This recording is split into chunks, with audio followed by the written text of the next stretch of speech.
कोलकाता मामले में जो कुछ भी हुआ, उसके पीछे असली गुनहगार संजय राय है या कोई और, इसका आज खुलासा हो गया है। सीबीआई ने हाल ही में कुछ संदिग्धों को हिरासत में लिया है। अदालत में संजय राय के बयान से यह स्पष्ट हो गया है कि कोलकाता अस्पताल रेप कांड में एक से अधिक लोग शामिल थे। संजय ने गलती से ऐसा बयान दे दिया है जिससे यह साफ हो गया कि वह इस कांड में अकेला नहीं था। सीबीआई की जांच अब सच के करीब पहुंच रही है।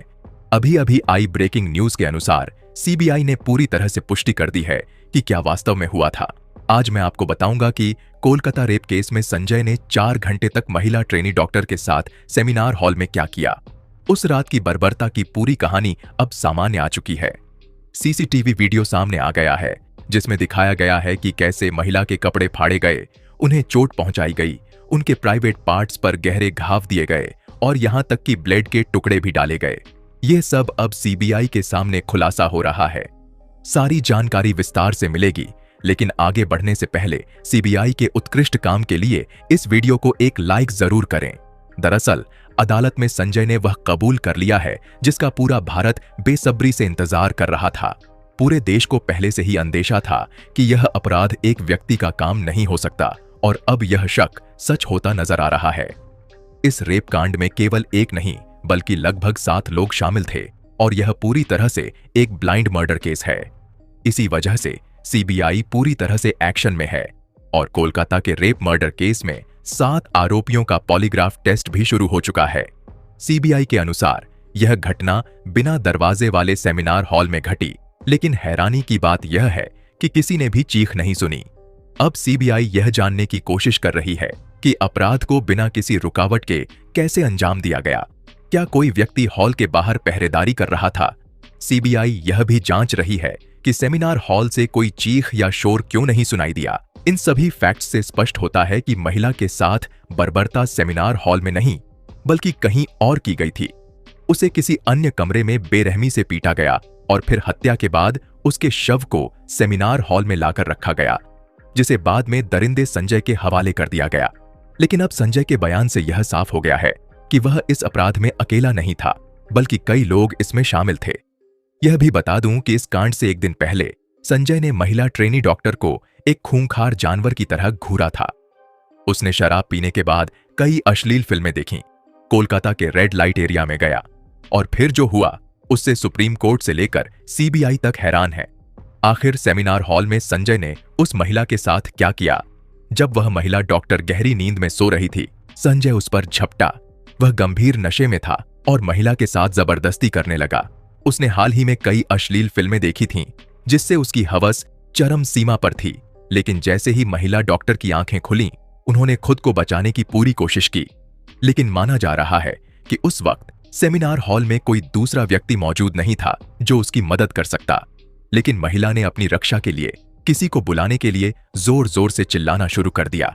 महिला की तेज आवाज से संजय और भी ज्यादा आक्रामक हो गया। उसे चिल्लाने से रोकने के लिए संजय ने उसके नाक, मुंह और गले को लगातार दबाया, जिससे उसका गला घोंटते वक्त थायराइड कार्टिलेज टूट गया।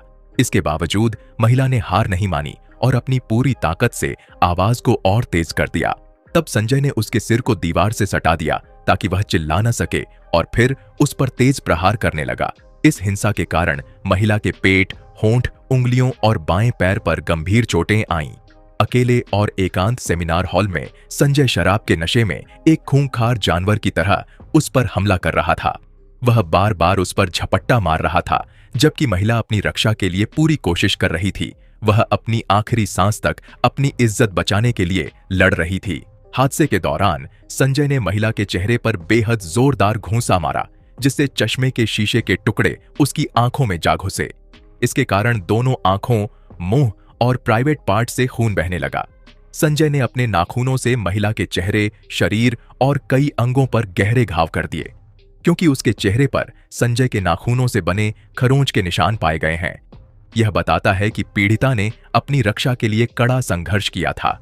लेकिन दुर्भाग्य से उस सेमिनार हॉल में कोई सीसीटीवी कैमरा नहीं था जो इस भयावह घटना को रिकॉर्ड कर सके या उनकी मदद के लिए किसी को मौके पर भेज सके, जिससे सीबीआई को सबूत जुटाने में कठिनाई हो रही है।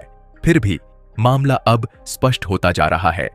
ट्रेनिंग महिला डॉक्टर के साथ हुई दरिंदगी के मामले में पकड़े गए संजय राय का पॉलीग्राफी टेस्ट कराया गया, जिससे पता चला कि वह अंदर से बेहद खतरनाक और यौन विकृत व्यक्ति है, जबकि देखने में वह साधारण लगता है। महिला को बेरहमी से टॉर्चर करने के बाद संजय ने उसका बलात्कार किया। यह कोई सामान्य रेप केस नहीं था, बल्कि अमानवीय टॉर्चर के कारण ट्रेनी डॉक्टर के प्राइवेट पार्ट्स पर गहरे घाव पाए गए। इसका मतलब है कि बलात्कार के दौरान संजय एक इंसान नहीं, बल्कि एक दरिंदे में बदल गया था। इस घटना से यह स्पष्ट होता है कि दिल्ली के निर्भया कांड के बावजूद ममता बनर्जी की पुलिस सतर्क नहीं थी और अपराधी बेखौफ होकर शहर में तांडव मचा रहे थे।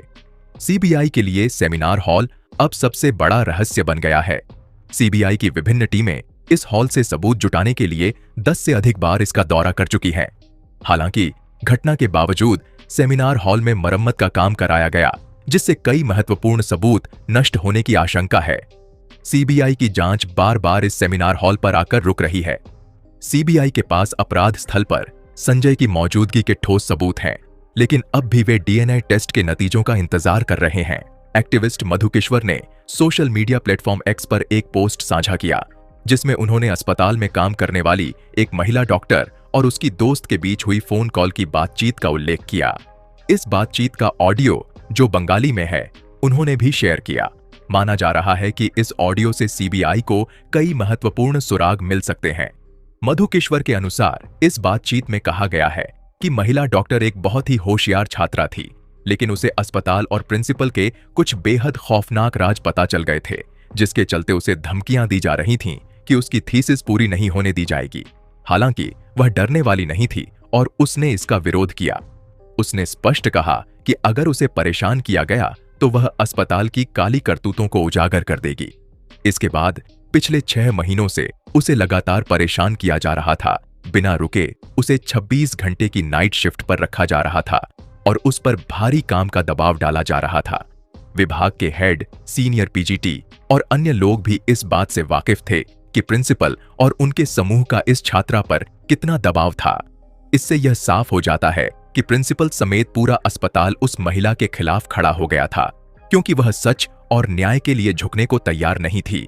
इस रिपोर्ट से कई और खुलासे सामने आ रहे हैं, जिन पर हम जल्द ही एक नई वीडियो लाएंगे। फिलहाल इस वीडियो में इतना ही। इस चैनल को सब्सक्राइब करें और इस वीडियो को अपने दोस्तों के साथ शेयर करें, ताकि उन्हें भी इस मामले की जानकारी मिल सके। साथ ही कमेंट में अपनी राय जरूर दें कि सीबीआई को आगे क्या कदम उठाना चाहिए।